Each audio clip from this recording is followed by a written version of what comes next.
Guys, so I'm down here at the barn right now, and I'm making myself a little bit of a homemade archery course.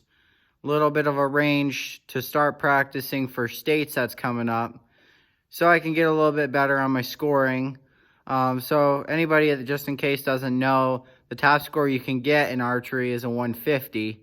And my last competition, I averaged a 117. So obviously I got some work to do on my practicing, but right now I'm trying to set up a little bit of my homemade range so I can get going at practicing and kind of have a little bit of a weekly schedule for myself so I can get better by states.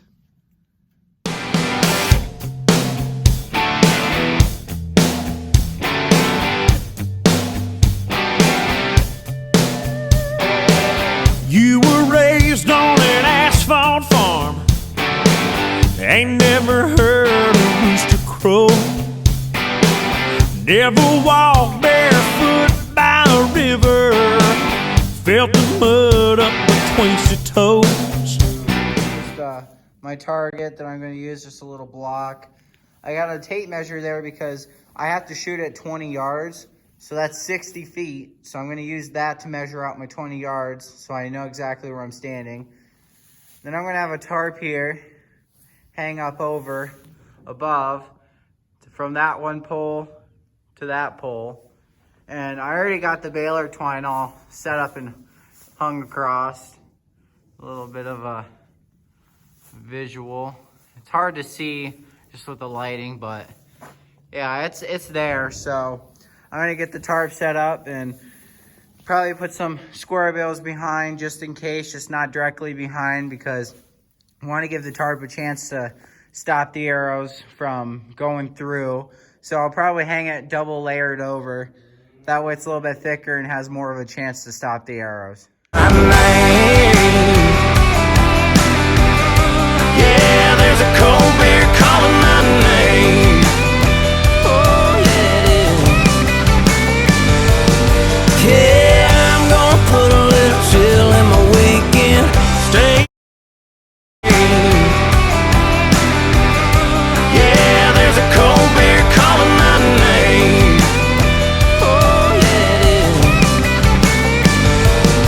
Yeah, I'm gonna put a little chill in my weekend stay. Alright, and we're down here, got everything set up. This is 60 feet, which is 20 yards away. You see the tarp from that end. And come down here and get you a closer view of a little setup that I have.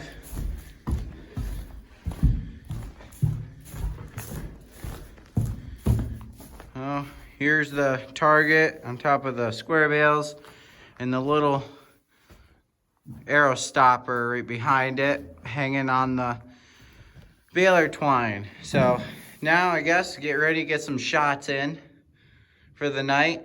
And then all I'm gonna do is just pull everything off and just set it right to the side, probably over in that corner. And then all I have to do is just come and hang the tarp back up and put this target back up on the square bales and then measure out 60 feet again. And then we're all set for another practice. Oh, bear calling my name. It's calling my name. Oh, bear calling my name. It's calling my name. Come on. Yeah. I'm gonna put a little chill in my weekend.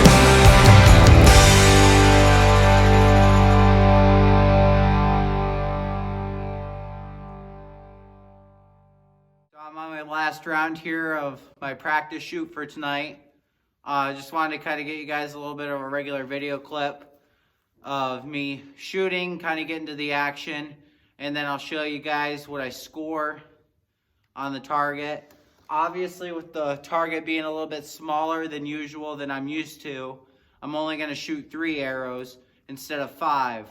On a regular basis, I shoot 5 arrows and 6 rounds of 5 arrows, so 30 arrows. But just for this specifically, I'm not going to, because I don't want to bust an arrow or risk busting an arrow and then I have to pay for another one. So enjoy.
So, got the 3 arrow shot here.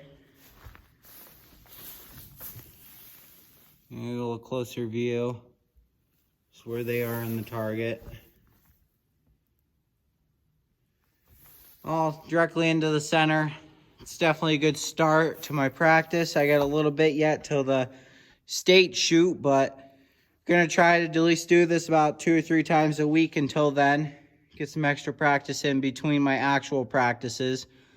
But, so see on here, I would have classified all of these as a 5 as the center. These little circles on the outside, I would have classified as a 4 and then a 0. So technically this would have been 3 5s and then 1 5X. The type of bow that I use is a Diamond Infinite Edge Pro. I bought this probably 4 years ago at an old sporting goods store that used to be located in my area. I'll just get a little visual of the bow here. Obviously it's a compound, and in my case with archery competition, it would be under pins class, which is your pins right here, your sight pins. A little bit of a view of the bow. And I also have other equipment that I use. Obviously you got your arrows, and I have my arrow holder that I hook to the side of my pants. So basically here's the arrow, carbon aftermath. It's just a custom arrow for my bow. And then I also have this thing here, which is an arrow puller. Also helps with gripping the arrows. That's just if the arrows get lodged into the target, I'm not hurting my hands or blistering my hands trying to pull them out. I just use that to pull them out, which is really easy to do. So my target in particular was decently hard. I pulled it out a little bit, but then I had to use the arrow puller. And at my actual practice area, I use that quite often as well. So that's just the equipment for you. We're at the stage where I'm gonna tear down and put stuff into the corner and take the target with me and be ready for next time. Yeah, sure been a pretty damn good day. And there's a cold. That setup was definitely pretty helpful, and I'm pretty sure it's gonna benefit me in the future with my competition event. But that's it for tonight. Just wanted you guys to get a little bit of a look at some homemade projects that I work on from time to time. And in this case, it was building an archery course. So hopefully you enjoyed the video, and please like and subscribe, and I'll continue booking away at this content. Thank you. Give all the small towners, sun up to sundowners, that old school haggard and